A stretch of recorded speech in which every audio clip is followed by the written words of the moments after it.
किसान भाइयों नमस्कार।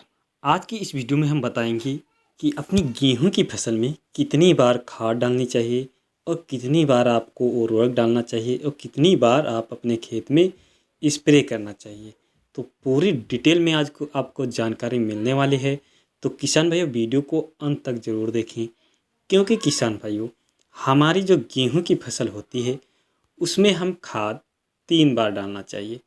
जैसे किसान भाइयों आपने गेहूं में 100 किलो खाद डालनी है आपको, तो उसमें की 40% आपको बुआई के समय इस्तेमाल कर लेना चाहिए। जो 60% आपको खाद बची है उसको 2 भागों में आपको डालना है। 30% आपको पहले सिंचाई में और 30% आपको दूसरी सिंचाई में इस्तेमाल करना है। क्योंकि किसान भाइयों जब हमारी पहली सिंचाई होती है तो वहाँ से लेकर और दूसरी सिंचाई तक आपकी फसल जो है कल्लों का विकास सही तरीके से करती है।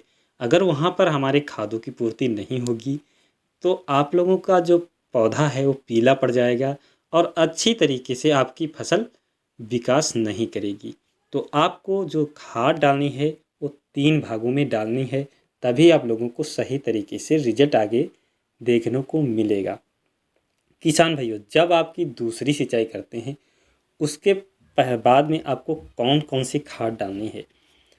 दूसरी सिंचाई करने के पहले ये जो मैं खाद दो बताऊंगा वो डालनी है। यदि किसान भाइयों आपकी फसल कमज़ोर है, पीली पड़ी हुई है, तो ये 2 खाद अगर आप डाल दोगे तो आपकी फसल बहुत ही अच्छी तरीके से बढ़ावर करेगी और कल्लों का विकास सही तरीके से करेगी और आपकी फसल हरी भरी हो जाएगी। तो किसान भाइयों यदि आपने पहली सिंचाई में जिंक सल्फेट का इस्तेमाल कर लिया, पोटास का इस्तेमाल कर लिया, सल्फर का इस्तेमाल कर लिया, तो किसान भाइयों आपकी उम्मीद है फसल बहुत ही अच्छी तरीके से ग्रोथ कर रही होगी। यदि तभी भी आपकी फसल में पीलापन दिखाई दे रही है, आपकी फसल कमज़ोर है, तो आपकी फसल में ऐसे माइक्रो न्यूट्रिएंट्स की कमी है जो आपको इन खादों में नहीं मिल पा रही है। तो उसके लिए आपको फेरस सल्फेट डालना पड़ेगा। तो किसान भाइयों या आपकी फसल में सड़ी गोबर की खाद नहीं इस्तेमाल किया है या आपने डीएपी नहीं इस्तेमाल किया है, उसके कारण आपकी जो फसल है पीली पड़ी हुई है, तो उसकी आपको घबराने की कोई बात नहीं है।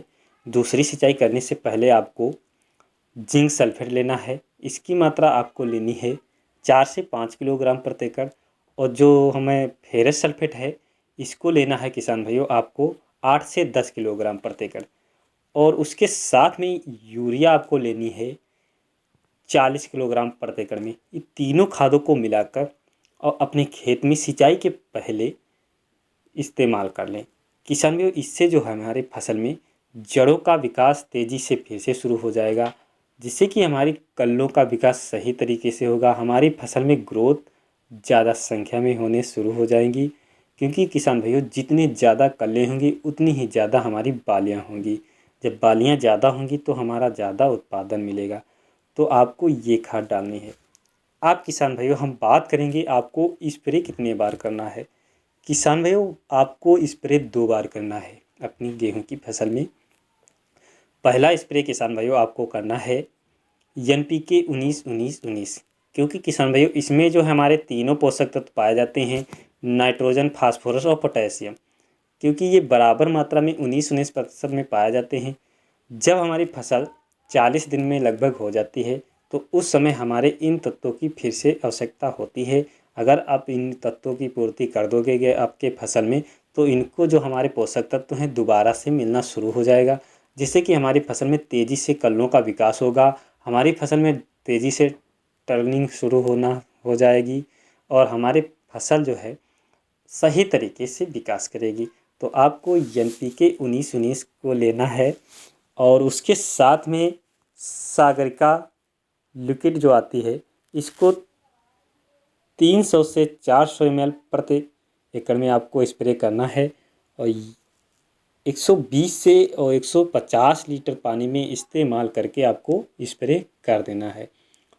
दूसरा किसान भाइयों आपको स्प्रे करना है जब आपकी फसल 50 दिन से ऊपर हो जाए, 55 दिन की हो जाए, तब आपको स्प्रे करना है। वहाँ पर आपको कौन सा स्प्रे करना है, जहाँ पर आपको नाइट्रोजन की भी पूर्ति करनी है और फास्फोरस की भी पूर्ति करनी है।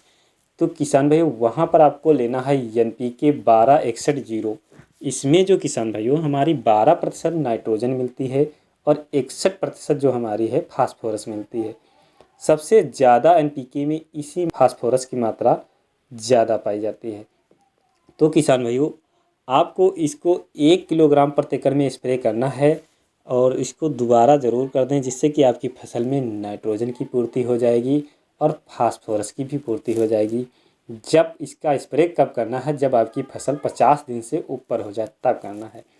यदि किसान भाइयों आपने इन स्प्रे और खादों का इस्तेमाल कर लिया तो आपकी फसल ज़्यादा से ज़्यादा उत्पादन देगी। आपकी फसल कमज़ोर होगी तो आपकी फसल बहुत बढ़िया हो जाएगी।